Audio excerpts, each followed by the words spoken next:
Hi everyone, welcome to Infovenue. मेरा नाम है बास और इस वीडियो में हम बात करेंगे फिजियोथेरेपी कोर्स के बारे में। मैं आपको कोर्स डिटेल्स बताऊंगा, स्कोप के बारे में बात करेंगे, सैलरी एज अ फ्रेशर आपको कितनी मिल सकती है और कुछ कॉलेजेस बताऊंगा जहां से आप ये कोर्स कर सकते हैं। तो अगर आप चैनल पर नए हैं तो जरूर मेरे चैनल को सब्सक्राइब करें और बेल आइकन को जरूर प्रेस करें।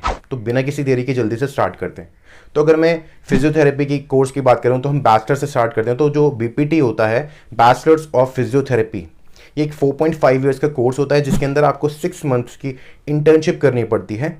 और अगर हम एलिजिबिलिटी की बात करें तो आपको 10+2 विथ एटलीस्ट 50% मार्क्स इसमें रिक्वायरमेंट होती है। लेकिन अगर आप सेफर साइड पर रहना चाहते हैं तो कुछ कॉलेजेस और यूनिवर्सिटीज़ ऐसी भी होती हैं जहाँ 60% की रिक्वायरमेंट होती है। तो आप एटलीस्ट अपना 60% मिनिमम परसेंटेज लेके रखो, जिससे कि आपके जो चांसेस ऑफ कॉलेजेस हैं ज़्यादा में आप अप्लाई कर सको। अब हम बात कर लेते हैं सब्जेक्ट्स की। तो अगर आप फिजियोथेरेपी में सब्जेक्ट्स की बात करें तो आप एनाटॉमी पढ़ेंगे, फिजियोलॉजी पढ़ेंगे, बायोकेमिस्ट्री पढ़ेंगे, बायोमैकेनिक्स पढ़ेंगे, फर्स्ट एड एंड सीपीआर पढ़ेंगे, एक्सरसाइज थेरेपी पढ़ेंगे, न्यूरोसर्जरी एंड न्यूरोसाइंस। तो ये सब्जेक्ट की बात हो गई। तो अगर मैं स्कोप की बात करूं तो देखिए, अगर फिजियोथेरेपी आपने कर लिया ये कोर्स बीपीटी, तो उसके बाद या तो आप अपना क्लिनिक खोल सकते हैं या आप किसी हॉस्पिटल में काम कर सकते हैं। अदर देन दैट आप रिहैबिलिटेशन सेंटर्स होते हैं वहाँ ज्वाइन कर सकते हैं, फिटनेस सेंटर्स में काम कर सकते हैं। और अगर आपकी बात करूँ, अगर आप मान लीजिए क्लिनिक, इतने पैसे नहीं, आप क्लिनिक मतलब नहीं खोल सकते हैं, तो आप होम विजिट्स कर सकते हैं। तो डिफरेंट होम विजिट्स के लिए डिपेंड करता है कि आपकी स्किल्स कैसी हैं। तो आपको 500 रुपीज़ पर विजिट तक मिल सकते हैं from a patient for 1 hour. But ये टोटली डिपेंड करता है कि मतलब आपकी कैपेबिलिटी क्या है, आपकी स्किल्स कैसी हैं और आपकी मतलब आप किस तरह से अपना काम ढूंढ सकते हो। अब ये बात हो गई बीपीटी की। अगर आप बीपीटी के बाद हायर एजुकेशन की तरफ जाएंगे तो आप एमपीटी कर सकते हैं और एमपीटी के बाद आप फर्दर पीएचडी भी कर सकते हैं। तो अगर आप वो वाला रास्ता अपनाएंगे कि BPT to MPT to PhD, तो आप क्या है, एकेडमिक्स में जा सकते हैं। आप किसी भी यूनिवर्सिटी में आप पढ़ा सकते हैं as a lecturer, as an assistant professor. और एक और रूट है, कुछ स्टूडेंट्स ऐसे होते हैं जो कि बीपीटी के बाद वो वाला रूट ना अपनाकर वो एमबीए ज्वाइन कर लेते हैं, एमबीए हॉस्पिटल मैनेजमेंट।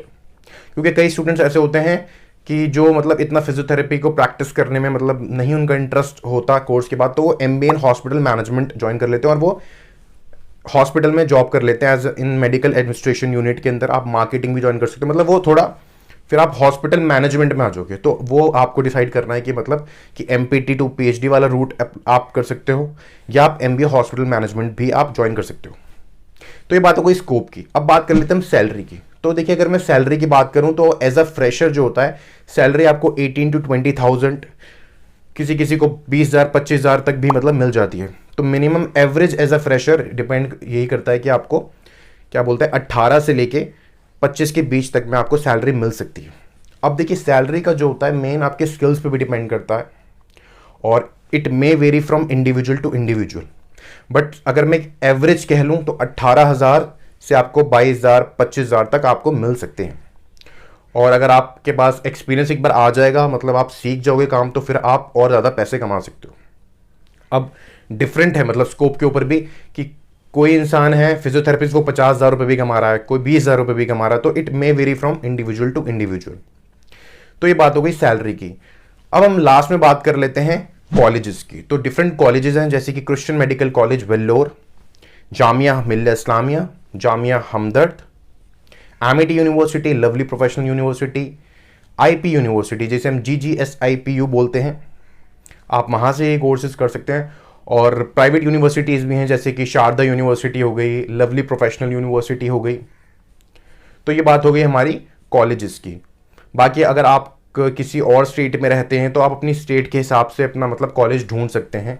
जैसे कोई मुंबई में रहता है तो वो मुंबई के कॉलेज में प्रेफर करेगा जाना। तो ये बात हो गई कॉलेजेस की। अब एक क्वेश्चन ये भी उठता है कि कई स्टूडेंट्स पूछते हैं कि क्या नीट जो है ज़रूरी है मतलब बीपीटी के लिए। तो नीट जो है मैंडेटरी नहीं है बीपीटी में एडमिशन लेने के लिए, बट अगर आप नीट का स्कोर होगा आपके पास तो कई कॉलेजेस उस नीट के स्कोर को भी कंसीडर कर लेते हैं। तो मैं कहूँगा कि मतलब ये मैंडेटरी नहीं है, बट नीट के बेसिस पे भी मिल जाता है। बट अलग अलग जितने भी कॉलेजेस हैं अपने एंट्रेंसेस भी लेते हैं, तो आपको उन एंट्रेंसेस में अपेयर होना पड़ेगा और आप उसे क्वालिफाई करके एडमिशन ले सकते हैं। तो ये ऐसा कुछ नहीं है कि किसी ने अगर नीट नहीं दिया है तो मतलब उसका एडमिशन हो ही नहीं पाएगा। अब आगे वीडियो में आपको कुछ फिजियोथेरेपिस्ट खुद इस कोर्स के बारे में बताएंगे, आप उनका एडवाइस सुनिए और मुझे बताइए कि आपको कैसा लगा। नीचे आप कमेंट करिएगा। I am Ashar Abbas. I have done my bachelor's in physiotherapy from Jamia Islamia. As a matter of fact, physiotherapy is not ubiquitous in India, but is very emerging field all over the world. Speaking of COVID-19, so here comes our role because it is respiratory disease. Now let me tell you about the initial salary. You will get 20 to 25,000 K in between. After completing a bachelor's degree, you could go for master, which has three main fields: sports, cardio, orthopedic. Hello everyone, my name is Bisma Khan and I have just completed my graduation from Amity University and my internship from Max Super Speciality Hospital. So the scope of physiotherapy. Scope of physiotherapy is very vast. You can work as a sports physiotherapist, you can work as a clinician in a clinic, you can work as a physiotherapist in a hospital setup, you can work as a fitness trainer in a center. You can work independently, like you can see the private patients. So I would like to talk more about the hospital setup, like what is the role of the physiotherapist in a hospital setup. There are various fields like neurology, orthopedic, oncology, cardiology. In all these fields, the physiotherapist has a vital role and is a major part of the rehabilitation teams. Now talking about the salary, the monetarily terms, a physiotherapist get around 18 to 22k in a good hospital as a fresher after completing the undergrads. And a physiotherapist can get around 10 to 20k, anything between that, under a clinician in a clinic.